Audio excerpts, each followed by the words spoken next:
Continue करते हैं solid state part 2। अभी कोऑर्डिनेशन नंबर सिर्फ 2D का हम लोग डिस्कस करेंगे, 2D और 1D। 3D का थोड़ी देर के बाद डिस्कस करेंगे, उससे पहले एक दो टॉपिक और समझना जरूरी है। तो पहले 1D का डिस्कस करते हैं। 1D पैकिंग में एक पॉसिबल हमारे पास है, पहले कोऑर्डिनेशन नंबर मतलब समझते हैं। कोऑर्डिनेशन नंबर का डेफिनेशन है नंबर ऑफ नियरेस्ट एटम्स या नेबरिंग एटम्स। तो इस केस में क्या होगा, अगर हम इस एटम को पकड़ें तो एक यहाँ पर है, दूसरा यहाँ पर है, ये बस दो ही एटम से अटैच्ड है, तो इसलिए इसका कोऑर्डिनेशन नंबर 2 हो जाएगा। अब कोऑर्डिनेशन नंबर अगर हम 2D में देखें तो 2D में दो केस आता है, एक होता है स्क्वायर 2D पैकिंग, एक होता है हेक्सागोनल 2D पैकिंग। तो स्क्वायर 2D पैकिंग पहले देखते हैं, उसके बाद हेक्सागोनल 2D पैकिंग देखेंगे। स्क्वायर 2D पैकिंग ऐसा होगा दिखने में, अगर हम इस एटम को पकड़ें, एक्चुअली अगर इसका एक यूनिट सेल बनाना हो तो हम ऐसे बनाएंगे। अगर इस यूनिट सेल के अंदर हम देखें तो 1 2 3 4 4 क्वार्टर्स आ रहे हैं, तो यानी इसका z का वैल्यू क्या हो जाएगा, 1/4 × 4 = 1। अब अगर हम इसके कोऑर्डिनेशन नंबर का बात करें तो हम एक एटम को पकड़ लिए, इसके से अटैच्ड कितने एटम्स हैं, 1 2 3 4, चार ही एटम्स इससे अटैच्ड है, तो इसलिए इसका कोऑर्डिनेशन नंबर क्या हो जाएगा, 4। नंबर ऑफ नियरेस्ट एटम्स 4 है, कोऑर्डिनेशन नंबर 4 हो गया। अब अगर इसका पैकिंग फ्रैक्शन की हम बात करें तो वॉल्यूम के केस में या 3D के केस में हम लोग वॉल्यूम का रेशियो को पैकिंग फ्रैक्शन के लिए यूज करते हैं। यहाँ पर हम लोग को जब 2D मिला है तो एरिया के रेशियो को हम लोग यूज करना पड़ेगा। तो पैकिंग फ्रैक्शन का फॉर्मूला वही रहेगा, बस यहाँ पर चेंज हो जाएगा, एरिया आ जाएगा, area of one atom upon area of unit cell.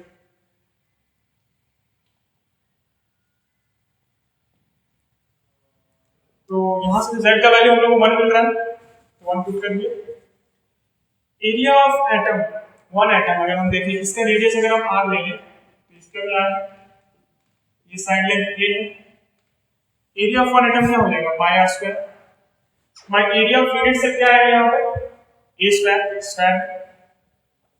अब हमको रिलेशन क्या मिल रहा है, a = 2r मिल रहा है, यहाँ से अगर देखें तो a = 2r। किस रिलेशन को यूज करते हैं यहाँ पे, πr² अपॉन 2r का होल स्क्वायर, दैट इज π/4। 100 से मल्टीप्लाई कर देंगे परसेंटेज के लिए,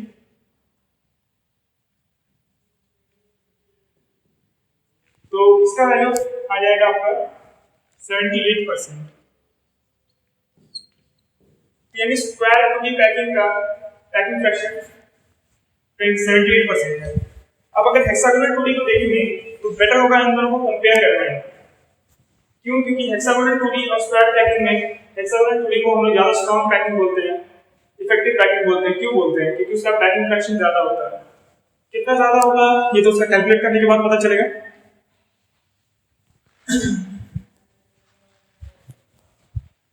तो hexagonal 2D packing, hexagonal 2D packing दिखने में कुछ ऐसा होगा,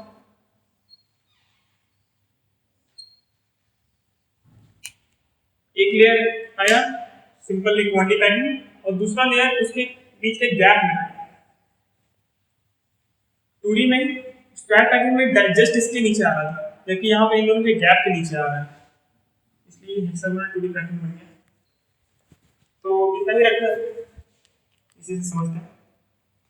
अगर हम इसका कोऑर्डिनेशन नंबर का बात करें तो किसी एक एटम को पकड़ लिया, इसको पकड़ लिया। अब जरा देखते हैं कि इससे अटैच्ड या इसके नियरेस्ट कितने एटम्स हैं, 1 2 3 4 5 6, इसलिए इसका कोऑर्डिनेशन नंबर क्या हो जाएगा, 6। स्क्वायर 2D पैकिंग में तो बड़ा इजीली दिख रहा था कि z का वैल्यू 1 है, यहाँ पर थोड़ा सा देखने में दिक्कत है। इसका यूनिट सेल कैसा होगा देखने में, हेक्सागन टाइप का, रेगुलर हेक्सागन होगा ये, या रेगुलर हेक्सागन। ये एंगल 120 डिग्री है, एक रेगुलर हेक्सागन का इंटीरियर एंगल 120 डिग्री होता है, तो ये 120 डिग्री हो गया। ये कंप्लीट एक सर्कल है, तो इसको तो हम लोग पूरा एक एटम कंसीडर करेंगे ही। एक एटम यहाँ से आया और ये 120 डिग्री, ये 120, सिमिलरली ये चारों भी 120 डिग्री। तो ये टोटल एंगल मेरे पास 720 डिग्री आ रहा है। उसको अगर मैं 360 से डिवाइड दे देंगे तो मेरे पास नंबर ऑफ सर्कल्स आ जाएगा, कंप्लीट सर्कल, तो वो आ रहा है 2। यानी ये सब मिलके 2 एटम्स का कंट्रीब्यूशन दे रहे हैं, ये अकेला 1 का कंट्रीब्यूशन दे रहा है, इसलिए इसका z का वैल्यू 3 हो गया। यानी इसका number of effective atoms per unit cell 3 है। अब कैलकुलेशन पैकिंग फ्रैक्शन में करना है, वो भी ऐसे ही होगा जैसे स्क्वायर 2D पैकिंग का होगा। यहाँ क्या होगा, packing fraction equals to z into area of one atom. यहाँ z का वैल्यू 3 है, एरिया ऑफ वन एटम क्या होगा, सिंपल पाई आर स्क्वायर ही होगा। रेडियस तो किसी भी एटम का हम आर ही लेके चल रहे हैं। अब ये साइड लेंथ भी ए ही है, तो हमको एक रिलेशन मिल रहा है यहाँ से a इक्वल्स टू 2r, इस रिलेशन का यूज करेंगे। बट पहले देख लेते हैं कि हेक्सागन का एरिया क्या होगा। हेक्सागन का एरिया अगर याद हो तो अच्छा, नहीं तो डेरिवेशन देख लीजिए थोड़ा सा।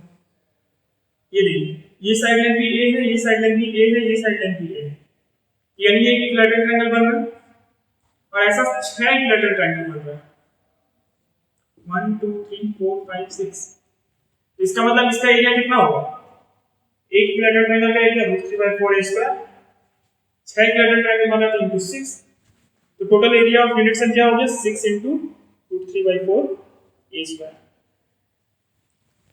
तो यहां से जब कैलकुलेट करेंगे इसको, तो पैकिंग फ्रैक्शन का वैल्यू लगभग 90.75% आएगा। 90.75% इसका पैकिंग फ्रैक्शन है और स्क्वायर रूट का पैकिंग फ्रैक्शन 78% है। तो डिफरेंस दिख रहा है कि कितना इसका बेटर पैकिंग है, ज्यादा अच्छे से इसने होल्ड किया हुआ है एटम्स को, इसके हिसाब से 2D पैकिंग को ज्यादा अच्छा पैकिंग मानते हैं। तो ये तो हो गया पैकिंग फ्रैक्शन का बात, 2D का कोऑर्डिनेशन नंबर का बात, 1D का कोऑर्डिनेशन नंबर का बात। z वैल्यूज याद रखना है, रिलेशन जिससे कि हम लोग ये एक दूसरे को कैंसिल कर पा रहे हैं।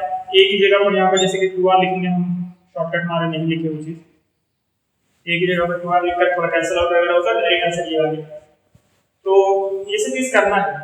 काफी जगह पर आपको डायरेक्ट क्वेश्चन पूछ देगा, जैसे याद नहीं आ रहा मुझे क्वेश्चन, लेकिन शायद एफसीसी का पूछा था। एफसीसी में पूछा था कि रेडियस ऑफ एटम और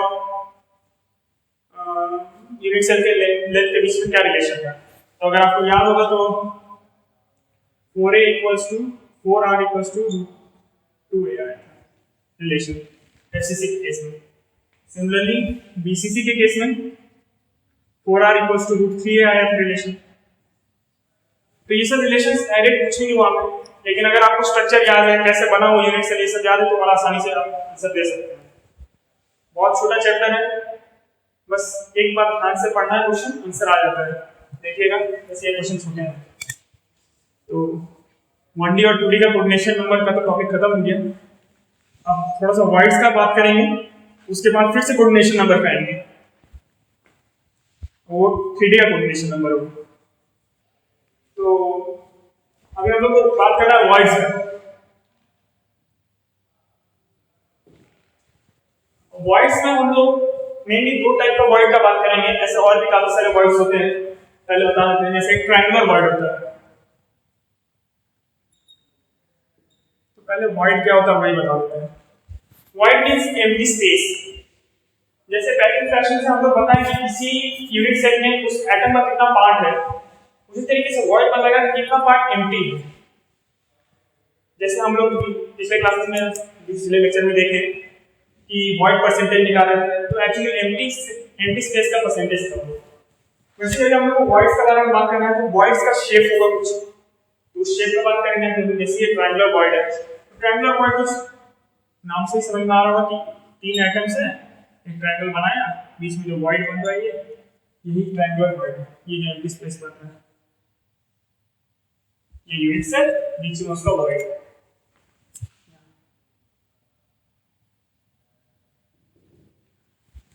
अब नेक्स्ट का बात करेंगे, एक और वॉइड हम लोग, जो छोटा सा वॉइड है वो है क्यूबिक वॉइड।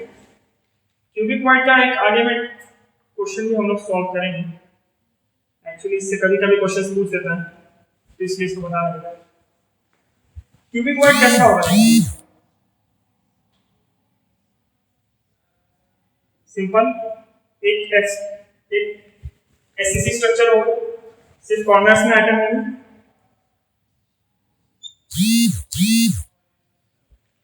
ये आठों एटम एक दूसरे से अटैच नहीं है, लेकिन हर साइड का एटम्स एक दूसरे से अटैच है। ये एटम इससे अटैच है, ये इससे भी अटैच है, ये इससे भी अटैच है। सब मिलकर, अगर एक रूम कंसीडर कर सकेंगे आप लोग, तो सब मिलकर बीच में एक स्पेस बना रहा होगा। एक बीच में एक स्पेस बना रहा होगा, यही स्पेस वो वॉइड है। इसी स्पेस को क्यूबिक वॉइड बोलते हैं।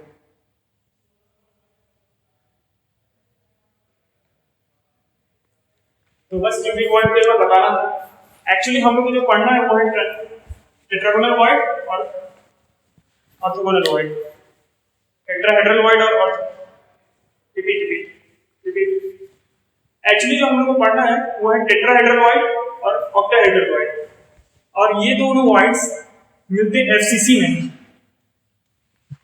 तो एफसीसी के बारे में तो पता ही आपको क्या लगता है। एफसीसी पहले लिख लेते हैं कौन कौन से वॉइड्स पढ़ना है अपने को। ऑक्टाहेड्रल वॉइड और टेट्राहेड्रल वॉइड।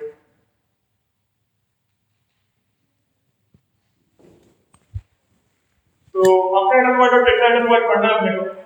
ये दोनों वॉइड्स मिलते कहां पर? एफसीसी स्ट्रक्चर में। अपने को एक्चुअली इसमें पढ़ना है कि कहां पर मिलते हैं ये वॉइड्स, किन एटम्स के थ्रू बनते हैं, किस पोजीशन में एटम रहेगा तो ये वॉइड बनेगा, इन वॉइड्स के कारण स्ट्रक्चर में क्या डिफरेंस आएगा, अगर इन वॉइड्स में कुछ एटम्स रहेंगे तो स्ट्रक्चर में क्या डिफरेंस आएगा, इन वॉइड्स का रेडियस क्या होगा अगर वहां पर कोई एटम रखा जाए मैक्सिमम साइज का। तो ये सब अपने को डिस्कस करना है। सबसे पहले बात करते हैं ऑक्टाहेड्रल वॉइड के बारे में। तो जब 6 एटम्स मिलके कोई बीच में स्पेस क्रिएट करें और एक वॉइड बनाएगा, वो एक ऑक्टाहेड्रल वॉइड बनेगा। एनसीईआरटी में बड़ा अच्छा डायग्राम दिया हुआ है इसका, एक बार देखिए इसको। यहाँ पर दिया हुआ है। तो एक्चुअली आपको लेयरिंग आपको समझाना पड़ेगा जब आप स्टार्ट करेंगे, इसको डायरेक्ट देखेंगे। अगर 3 एटम्स रखे हुए हैं ऐसे, और इसके ऊपर में ऐसे 3 एटम्स और रखे हैं, ये इस प्लेन में, इसके ऊपर से और 3 एटम्स रखे हैं, 1 2 3 क्रिस क्रॉस पैनल में, तो बीच में एक वॉइड क्रिएट होगा। 3D में है, समझने की कोशिश कीजिएगा। 3 बॉल ऐसे रखा हुआ है ट्रायंगल टाइप का, और एक यहाँ, 2 यहाँ पर, एक इसके आगे है। अब क्या कर रहे हैं, इसी के ऊपर में एक यहाँ पर और 2 इधर इधर, तो एक बीच में वॉइड क्रिएट होगा, वही वॉइड ऑक्टाहेड्रल वॉइड है। शायद इस डायग्राम से क्लियर ना हो तो हम क्या करेंगे, एक एफसीसी ट्यूब बना देते हैं, एक एफसीसी यूनिट सेल, उससे काफी हद तक क्लियर होगा। थोड़ा बड़ा बनाएंगे इसको।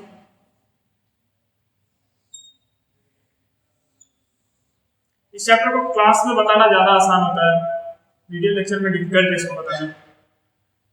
तो एक यहाँ होगा, यहाँ होगा,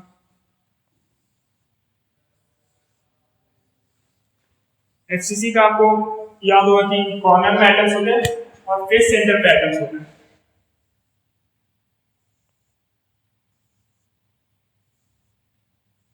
पांच तो आपको दिख रहे हैं, छठा इस जो फ्रंट फेस में है उसके सेंटर में ऐसे दिखा। तो अगर ऑक्टाहेड्रल वॉइड को हमको लोकेट करना है तो एनसीईआरटी में बड़ा अच्छा से दिया हुआ है locating octahedral and tetrahedral voids. अगर उसको पढ़ लिया जाए तो बहुत अच्छे से समझा जा सकता है, लेकिन अभी हम नहीं समझा रहे हैं, उसको थोड़ा देखिए। ऑक्टाहेड्रल वॉइड 6 एटम्स के कंट्रीब्यूशन से बनी है। ऑक्टाहेड्रल वॉइड्स बनते कहां पर है वो लिख देता हूं मैं। एक सेंटर पे बनता है और बॉडी सेंटर पे बनता है। अब क्यों बन रहा है वो देखिएगा। बॉडी सेंटर वाले को अगर हम देखें, ये जो 6 फेस के एटम्स हैं, एक यहाँ है, दूसरा यहाँ है, तीसरा, चौथा, पांचवा नीचे, छठा ऊपर, 6 मिलकर एक बीच में स्पेस क्रिएट कर रहा है। और बोले कि अगर 6 एटम्स मिलकर स्पेस क्रिएट कर रहा है तो वो ऑक्टाहेड्रल वॉइड बना रहा है। वही बात आ गई, ये 6 मिलकर जब स्पेस क्रिएट कर रहा है बीच में, बॉडी सेंटर में वो स्पेस क्रिएट कर रहा है, तो वहां एक ऑक्टाहेड्रल वॉइड है। तो बॉडी सेंटर में अगर कोई वॉइड है तो उसका कंट्रीब्यूशन क्या होगा? 1, क्योंकि वो पूरे उस यूनिट सेल के बीच में है। तो कंट्रीब्यूशन बॉडी सेंटर वाले ऑक्टाहेड्रल वॉइड का, contribution of octahedral void present in body center, क्या होगा? ये is 1, क्योंकि वो पूरा का पूरा उस यूनिट सेल के अंदर ही है, इसलिए ये वैल्यू तो 1 ही होगा। दिक्कत क्या है? एज सेंटर वाला। अब एज सेंटर में बंद कैसे रहा, पहले ये चीज देखते हैं। तो अगर एज सेंटर में हम किसी को पकड़े तो किस एज को पकड़ते हैं देखते हैं। किस एज को पकड़ते हैं? तो अगर इस एज को देखें, किन 6 एटम्स से मिलकर ये वॉइड बनता होगा? यहाँ पर एक वॉइड बना है, एक इस कॉर्नर को, दूसरा इस कॉर्नर को, तीसरा इस स्पेस वाले एटम को, चौथा इस स्पेस वाले एटम को, पांचवा जो होगा वो इस एज को शेयर कर रहा होगा एक यहाँ पर गेट क्यू, उसका एक आपको दिखा देगा थोड़ा ज्यादा क्लियर होगा। अगर ये डायग्राम दिख रहा है देखिए, 4 फेस सेंटर के एटम्स को कलेक्ट करना है और 2 कॉर्नर के, यहाँ और यहाँ कॉर्नर के एटम्स हैं। एक इस फेस सेंटर का एटम को आपको लेना है, एक सेम क्यूबिक यूनिट सेल इधर में भी होगा, उसका भी फेस सेंटर का एटम यहाँ पर होगा। एक जो ये वाला फेस दिख रहा है पीछे वाला, यहाँ पर एक एटम है, उसका फेस सेंटर का एटम को लेना है, और एक जस्ट इसके आगे में जो यूनिट सेल होगा उसके पास भी सेम एक ऐसा यूनिट सेल होगा, सेम एक फेस सेंटर होगा, उसके एटम को लेना है। तो 3D में है तो बहुत ज्यादा हद तक तो हम लोग को दिखा नहीं सकते ये, लेकिन अगर आप समझना चाहें तो समझ सकते हैं कि यहाँ पर एक कॉर्नर एटम होगा, यहाँ पर एक कॉर्नर एटम होगा, यहाँ पर एक कॉर्नर एटम होगा, यहाँ पर एक कॉर्नर एटम होगा। एक फेस सेंटर इधर से आएगा, एक फेस सेंटर इधर से आएगा, एक फेस सेंटर जो आगे वाले क्यूब में यहाँ पर होगा, और एक फेस सेंटर जो अंदर में होगा। तो अगर हम अंदर वाले को क्रॉस से शो करें और फ्रंट वाले को एक सर्कल से शो करें तो दोनों ऐसे ही दिखेगा। ये चारों तो सेम प्लेन में आ जाएगा, एक ये अंदर में होगा क्रॉस वाला, एक ये बड़ा सर्कल जो है फ्रंट में होगा। तो ये 6 मिलकर बीच में एक स्पेस क्रिएट कर रहा है। वो स्पेस कहाँ पे क्रिएट हो रहा है? इसी एक सेंटर पे क्रिएट हो रहा है। तो अगर किसी एक सेंटर पे 6 एटम्स के कारण एक वॉइड क्रिएट हो रहा है तो क्या है? एक ऑक्टाहेड्रल वॉइड है। अब बात ये है कि इसका कंट्रीब्यूशन क्या होगा अगर किसी एज पे बन रहा है। अगर किसी एज पे कोई वॉइड बन रहा है या कोई एटम है तो हम आपको बताया था कि कंट्रीब्यूशन उसका 1/4 होगा। क्यों? क्योंकि यहाँ पर एक यूनिट सेल है, सेम यूनिट सेल उसके साइड में भी होगा इस एज को शेयर करते हुए, सेम यूनिट सेल इसके फ्रंट में भी एक ऐसा बन रहा होगा और एक इसके फ्रंट में भी। ये चारों ने कॉमन एज को शेयर किया हुआ है। तो अगर कोई एटम भी है उस एज में तो वो एटम उन चारों यूनिट सेल्स में शेयर किया गया है, तो इसलिए इसका कंट्रीब्यूशन 1/4 होगा। तो ऐसे टोटल कितने एजेस हैं हमारे पास? 12 एजेस हैं, तो इसलिए इसका कंट्रीब्यूशन क्या होगा? Contribution equals to 1/4, number of edges equals to 12, therefore total equals to total number of effective atoms equals to number of effective atoms equals to 1/4 into 12, that is 3. तो अगर हम total number of octahedral voids की बात करें तो 3 यहाँ पर है, 1 यहाँ पर है, total number of octahedral voids हो गए 4। ऐसे ही हम लोग को डिस्कस करना है नंबर ऑफ टेट्राहेड्रल वॉइड्स के बारे में भी। तो ऑक्टाहेड्रल वॉइड अगर समझ में आ गया तो टेट्राहेड्रल में बहुत ज्यादा दिक्कत नहीं होने वाली है। एक बार देख लेते हैं। तो टेट्राहेड्रल वॉइड देख रहे हैं हम लोग, इसको लोकेट करना है। हम बताएंगे कि 4 एटम्स के मिलने पर टेट्राहेड्रल वॉइड बनेगा। एक बार देखते हैं, एक बार पहले लिख देता हूं कि ये बनते कहां पर है। Actually 2 tetrahedral voids are present in main diagonal of in each main diagonal. यानी हर main diagonal of the cube में दो टेट्राहेड्रल बॉन्ड्स होते हैं। अब कैसे होते हैं हम एक का बताएंगे, बाकी आपको खुद समझ में आ जाएगा।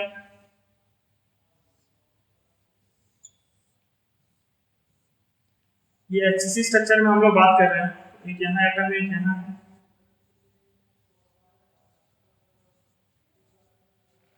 अब यहाँ पर एटम्स है,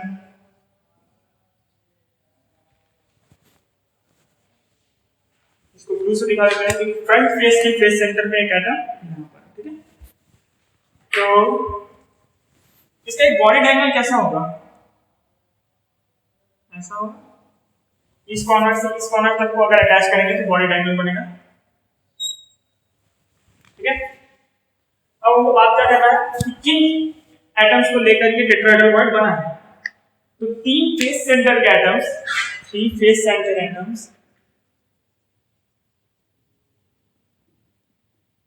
प्लस वन कॉर्नर, ये लेना है। अब क्या करेंगे, एक कॉर्नर एटम को लिए, अब जरा देखो यहाँ पर एक फेस सेंटर एटम है, एक इस फ्रंट फेस का फेस सेंटर एटम है, एक इस साइड वाले फेस का फेस सेंटर एटम है। जब इन तीनों फेस सेंटर एटम्स को तुम विजुअलाइज करोगे तो पता चलेगा एक यहाँ से आ रहा है, एक इधर से आ रहा है, एक नीचे से आ रहा है, इधर से फ्रंट से और एक नीचे से, और एक कॉर्नर वाला एटम ये नीचे वाला कॉर्नर वाला एटम और ये। तो जब ये चारों आपस में मिल रहा है तो एक बीच में वॉइड क्रिएट हुआ, इधर से एक इधर से, एक इधर से और एक नीचे से कॉर्नर वाला एटम, 1 2 3 4 कॉर्नर वाला एटम। तो ये चारों के मिलने से एक बीच में वॉइड क्रिएट हुआ, उसी वॉइड का नाम टेट्राहेड्रल वॉइड है। क्यों? क्योंकि चार के मिलने के कारण टेट्राहेड्रल वॉइड। अब ये टेट्राहेड्रल वॉइड को लोकेट तो कर दिए, किन एटम से मिलकर बन रहा है ये भी बना दिया। जैसा एक टेट्राहेड्रल वॉइड इधर में बना, अगर सिमिलरली एक रिफ्लेक्शन यहाँ से ले तो एक यहाँ पर भी टेट्राहेड्रल वॉइड बन रहा होगा डिफरेंट एटम्स से इंक्लूड करके, इधर से एक ले तो यहाँ पर भी, यहाँ पर भी, यानी हर बॉडी डायगोनल पे बन रहा है और ईच बॉडी डायगोनल में दो बन रहा है। अपने पास total number of body diagonals कितने हैं? Total number of body diagonals कितने हैं? 8 है। 8 बॉडी डायगोनल है। और बॉडी डायगोनल कहां पर लाई करता है? पूरे पूरे यूनिट सेल के अंदर लाई करता है। तो यानी हर टेट्राहेड्रल वॉइड अपने में पूरा 1 कंट्रीब्यूशन देता है, पूरा एक एटम का कंट्रीब्यूशन देता है। तो अगर 8 मेरे पास हो जाएंगे, 4 बॉडी डायगोनल्स है, 4 बॉडी डायगोनल्स है, हर बॉडी डायगोनल में 2 पॉइंट बन रहा है, तो 2 into 4 total number of tetrahedral voids मेरे पास 8 आ जाएंगे एक यूनिट सेल में। यानी total number of octahedral voids कितना है कि 4, total number of tetrahedral voids कितना आ गए? 8। ये हुई बात।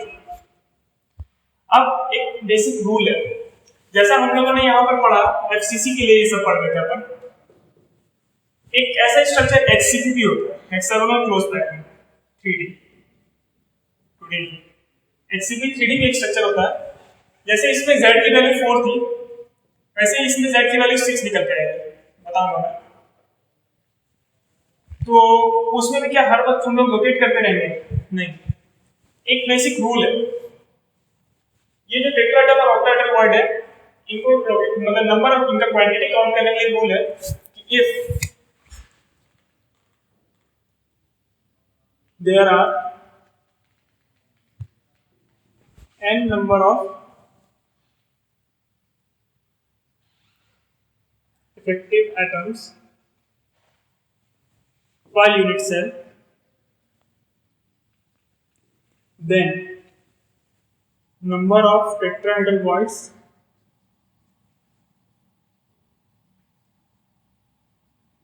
equals to 2n, number of octahedral voids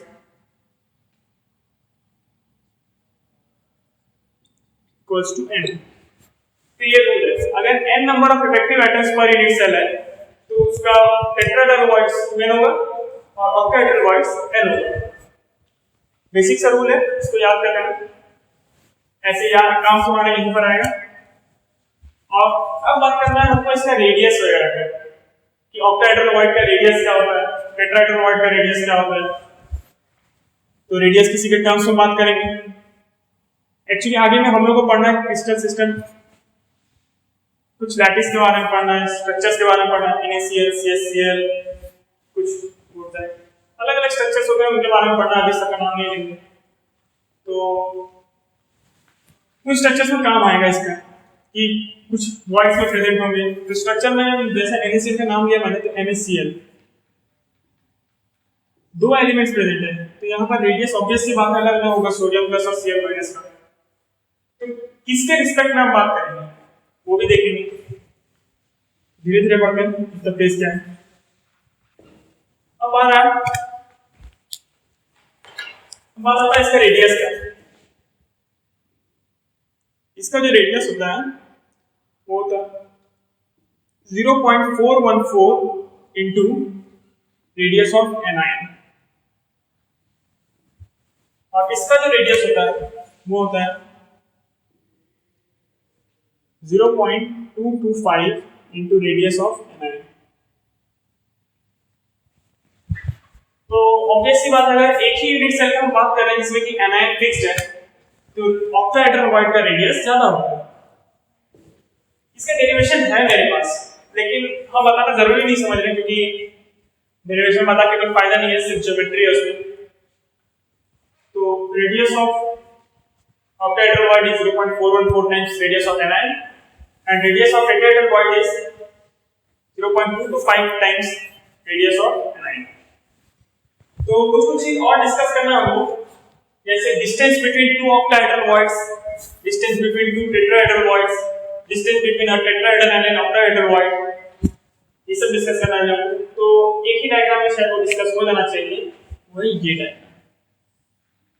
ये बॉडी डायग्राम है, ये बॉडी डायग्राम है। अगर बॉडी डायग्राम का एक कॉर्नर ये है, एक कॉर्नर ये है, हम बता चुके हैं कि ऑक्टाहेड्रल वॉइड जो है वो यहां पर होगा, इधर बॉडी सेंटर में। टेट्राहेड्रल वॉइड कहां पर होगा? हर डायग्राम में, हर बॉडी डायग्राम में दो होता है, और वो दो कहां कहां होता है? यहां।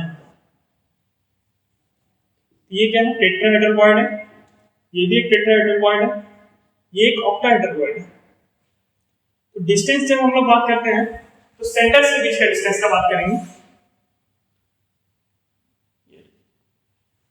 अब ये पूरी लेंथ √3 टाइम्स a होता है, where a is length of unit cell। ठीक है, ये लेंथ कितनी होगी? √3/2 है। अब ये लेंथ कितनी होगी? ऑब्वियस सी बात है, इस रेडियस के बीच में है ये, तो ये length √3/2 divided by, that is √3/4 times है। तो इन दोनों के बीच का मिनिमम डिस्टेंस कितना है? इन दोनों के बीच का एक्चुअल डिस्टेंस √3/4 टाइम्स ये आया, √3/4 टाइम्स है, दैट इज यहां से क्या पता चला? Distance between. तो बस यहाँ से ऐसा ही टाइप के क्वेश्चंस पूछ देता है नेक्स्ट में। अब नेक्स्ट हमको क्या पता करना है? Distance between two TVs. तो ये रहा दो टेट्राहेड्रल वॉइड्स का बीच का डिस्टेंस कितना होगा? ये √3/4 है, ये भी √3/4 है, तो √3/4 into 2, दैट इज √3/2। तो दो टीवी के बीच में डिस्टेंस पता चला, डिस्टेंस बिटवीन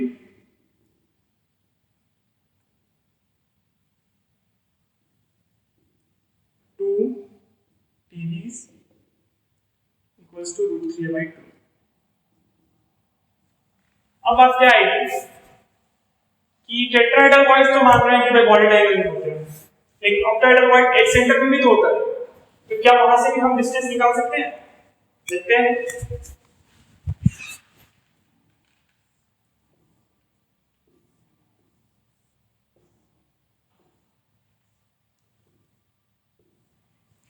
तो अभी हमसे वॉइड्स का बात करें तो वॉइड्स ही बनाएंगे हम। ये बॉडी डायग्राम है, बॉडी डायगोनल बन गया, होप तो समझ में आ रहा होगा। चलो देखते हैं, यहाँ पर एक टेट्राहेड्रल वॉइड है,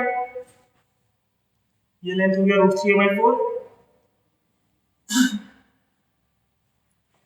एक टेट्राहेड्रल वॉइड यहाँ पर भी है, अभी हम एक ही को करके चल रहे हैं इसको।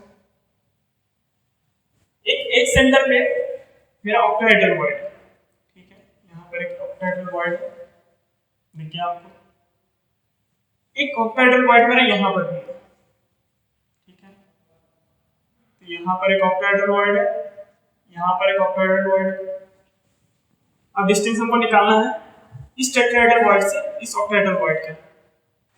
तो अभी बात करते हैं distance between two tetrahedral voids और क्या क्या पॉसिबल है। तो देखते हैं, हमको अभी दो चीज डिस्कस करनी है, distance between possible distance, not only distance, possible distances between two OB and two PB। ये दो चीजें हमको डिस्कस करनी है। कैसे डिस्कस करेंगे देखते हैं, एक यूनिट सेल बनाते हैं। तो एक ऑक्टाहेड्रल वॉइड मेरा बॉडी सेंटर में और एक ऑक्टाहेड्रल वॉइड मेरा इस एज सेंटर में, ठीक है।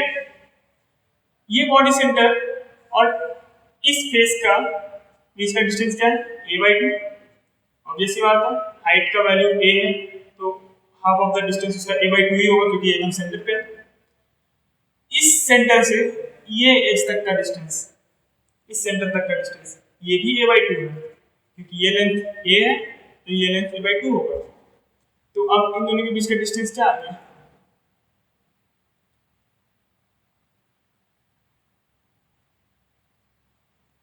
अब ये दोनों के बीच का डिस्टेंस आ जाएगा a/2 का होल स्क्वायर प्लस a/2 का होल स्क्वायर का अंडर आएगा ये डिस्टेंस। देखते हैं कितना हुआ ये, a²/4 a²/4 a/2 आएगा ये डिस्टेंस, मतलब ये डिस्टेंस a/2 आएगा। तो पॉसिबल डिस्टेंस एक वहां पे √3a/4 था, नहीं वो तो मतलब दो ऑक्टाहेड्रल वॉइड के बीच का एक पॉसिबल डिस्टेंस a/2 है, a/2 है। और दूसरा भी अभी हम देख सकते हैं, क्या देख सकते हैं भाई, ये तो बॉडी सेंटर वाले ऑक्टाहेड्रल वॉइड और एक एज सेंटर वाले ऑक्टाहेड्रल वॉइड का बात किया अभी। अभी हमको क्या करना है, दो एज सेंटर वाले ऑक्टाहेड्रल वॉइड्स की बात करनी है। ये डिस्टेंस मतलब हमको निकालना है, कैसे निकालेंगे, ये भी a/2 है, ये भी a/2 है, 90 डिग्री है ही, सिमिलर केस a/2 ही आएगा ये, समझ आ गया। और देखिए तेरी पॉसिबल डिस्टेंस कितनी है, दो ऑक्टाहेड्रल वॉइड्स के बीच में a/2 है, समझ आया। तो यही दो केसेस पॉसिबल थे, distance possible, possible distance between two octahedral voids is a/2। Okay, अब यही चीज हम लोग को डिस्कस करना है टेट्राहेड्रल वॉइड को लेके। तो एक बार देख लेते हैं टेट्राहेड्रल वॉइड का भी क्या होता है केस।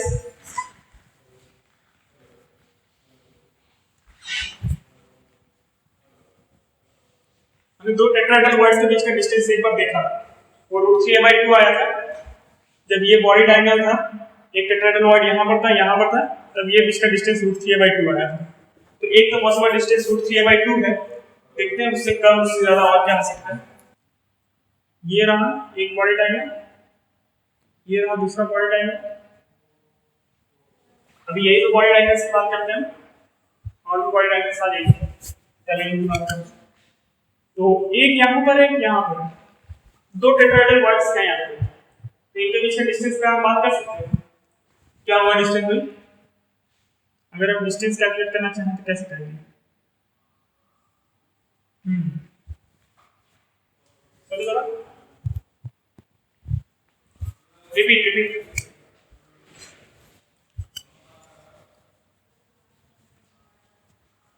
तो अभी बात की हम लोग distance between two octahedral voids. तो एक होमवर्क है, find all possible distances between two tetrahedral points। ठीक है, सिर्फ ज्योमेट्री है इसमें और कुछ नहीं है। आंसर कमेंट करो, हम वेरीफाई करेंगे कि सही है कि नहीं। तो ये होमवर्क नंबर 4 हो गया। इसके पहले भी 3 होमवर्क पहले पार्ट में दिया हुआ है, वो भी बनाना। चलो तो वॉइड्स का चैप्टर खत्म हुआ, तो एक क्वेश्चन बना लेते हैं वॉइड्स में। क्या क्वेश्चन है? एक क्रिस्टल बना हुआ है ABC, इसमें A एटम्स टेट्राहेड्रल वॉइड्स में, B एटम्स ऑक्टाहेड्रल वॉइड्स में और C एटम्स FCC या CCP फॉर्म कर रहा है, दोनों सेम होता है। तो इस फॉर्मूला, इसका फॉर्मूला क्या होगा? बनाते हैं A B C। C atom FCC या CCP फॉर्म कर रहा है, इसका मतलब उसके एटम्स कॉर्नर्स में है और फेस सेंटर्स में है। तो डायरेक्टली आपको याद है कि इसका इफेक्टिव नंबर ऑफ एटम्स 4 होता है, 4 ही लिख दिया मैंने। अब क्या नंबर ऑफ ऑक्टाहेड्रल वॉइड्स मैंने कितना पढ़ाया था? 4। अगर n है तो n ही होगा, टेट्राहेड्रल वॉइड्स 2n होगा, ऑब्वियस सी बात है यहाँ पर 8 आएगा। तो इसका स्मॉलर फॉर्मूला क्या हो जाएगा? 8A2BC। ठीक है, क्लियर हो? अब इसी को अगर थोड़ा चेंज कर दें हम कि A में टेट्राहेड्रल वॉइड्स बाय 6 है, B में ऑक्टाहेड्रल वॉइड्स बाय 2 है और C जो है वो FCC फॉर्म कर रहा है। तब क्या होगा फॉर्मूला? सेम केस वापस आएगा, टेट्राहेड्रल वॉइड्स 8 होते हैं तो 8/6, B 4/2, C 4। बाकी सिंप्लीफाई करके फॉर्मूला आ जाएगा। लेकिन अगर हम यहाँ लिख दें कि ये SCC फॉर्म कर रहा है, सिंपल क्यूबिक क्रिस्टल है, तब क्या होगा आंसर? इसका आंसर बड़ा सीधा आएगा इसका, C। क्यों आएगा ये? क्योंकि सिंपल क्यूबिक क्रिस्टल में टेट्राहेड्रल वॉइड भी नहीं होता है, ऑक्टाहेड्रल वॉइड भी नहीं होता है। SCC में एक ही वॉइड होता है, वो होता है क्यूबिक वॉइड। तो मेंस में आपको ये क्वेश्चन पूछ सकता है कि भाई ABCD 4 है, D SCC फॉर्म कर रहा है, C टेट्राहेड्रल वॉइड बाय 6 है, D ऑक्टाहेड्रल वॉइड बाय 2 है, A क्यूबिक वॉइड में। तो इसका फॉर्मूला क्या होगा? फॉर्मूला में B और C दोनों नहीं होगा, सिर्फ A 1 होगा और D 1 होगा। क्यों? क्योंकि जो क्यूबिक वॉइड होता है वो पूरे यूनिट सेल का पूरे यूनिट सेल में होता है, तो उसका कंट्रीब्यूशन 1 होगा, इसमें A1 D1। तो ये छोटा सा क्वेश्चन था, सिर्फ ट्रिक था इसमें। हमेशा वो रूल नहीं लगाना है कि n होगा तो 2n होगा। ध्यान में रखना है कि वो सब टेट्राहेड्रल वॉइड और ऑक्टाहेड्रल वॉइड बनता 6 और 4 एटम्स के कंट्रीब्यूशंस है, और यहाँ पर जो मतलब ये जो बना क्यूबिक वॉइड उसमें 8 एटम्स था। SCC में पॉसिबल ही नहीं है टेट्राहेड्रल वॉइड या ऑक्टाहेड्रल वॉइड, इस बात का ध्यान रखना।